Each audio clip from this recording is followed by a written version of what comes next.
আমি মনে করি বাউলদের উপর হামলা এটা কেন একজনক ঘটনা।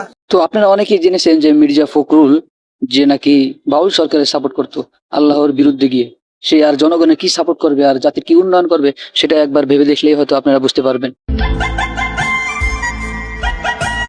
জিয়াউর রহমান ও খালেদা জিয়া এরা অনেক ভালো মানুষ ছিল, কিন্তু বর্তমানে যে সকল নেতাকর্মীরা আমরা দেখতেছি এদেরকে যদি আমরা রাষ্ট্র ক্ষমতায় দিয়ে দিই তাহলে যে রাষ্ট্রের কি অবস্থা হবে। শেখ হাসিনা তো একভাবে গরিবদেরকে খেয়ে গেছে, বাংলাদেশের জনগণকে খেয়ে গেছে। এখন যদি আমরা এদের হাতে জেনে শুনে, ঠিক আছে, এদের হাতে আমরা রাষ্ট্রটা তুলে দিই, তাহলে আমাদেরকে একদম মৃত্যুর শেষ পর্যায়ে নেওয়ার জন্য শত্রু প্রয়োজন হবে না, এদের মতো বন্ধু থাকলেই হবে।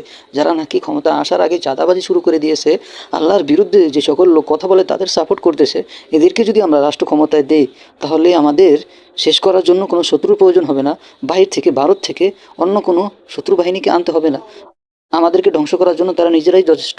যেই বিএনপির নেতা কর্মীর জন্য গত 15 বছর লড়াই করলাম, তারা আমাকে এখন ধাক্কা দেয়। আমি যতটুকু জানি রুমিন ফারহানা অনেক ভালো একজন মানুষ, তো তার বিরুদ্ধে আমার কোনো অভিযোগ নেই। অভিযোগ হলো যে বাংলাদেশে যে দুইটা দল আছে, একটা হলো আওয়ামী লীগ আর একটা হলো বিএনপি, মানে এই দুইটা কি দল নাকি ধর্ম, এটাই আমার মাথায় কাজ করে না। কেননা